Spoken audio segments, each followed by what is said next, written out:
या ठिकाणी मला असं वाटतं एक काही गेट टुगेदर होतं आणि तिथनं परत येताना ही सगळी लहान मुलं आणि काही मुलांची आई वगैरे असं ज्या गाडीमध्ये होते ती गाडी विहिरीमध्ये त्या ठिकाणी पडली।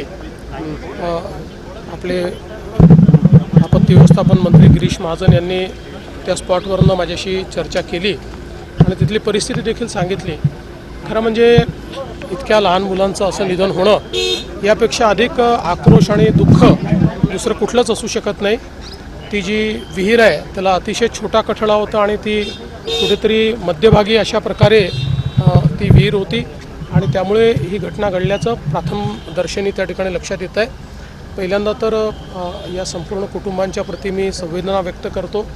आपण त्या कुटुंबांना मदत देखील घोषित केलेली आहे, पण त्यासोबत आपण एक अशा पद्धतीनं देखील सूचना दिलेल्या आहेत की रस्त्याच्या मध्ये अशा प्रकारच्या विहिरी ज्या आहेत किंवा असं कुठे जिथे रहदारी आहे अशा ठिकाणी तर तात्काळ त्याचं एक प्रकारे ऑडिट करून आणि त्याला त्याची तिथे आवश्यकता आहे का किंवा त्याला काय उपाययोजना करता येतील। कारण इथे असं लक्षात आलं की भिंत होती पण ती छोटी होती, ती कदाचित मोठी असती तर एखाद वेळेस ते वाचू देखील शकले असते। त्यामुळे तात्काळ या संदर्भातली कारवाई करण्याचे आदेश देखील आपण दिले आहेत। पण ही घटना प्रचंड सर्वांना वेदना देणारी अशा प्रकारची घटना आहे।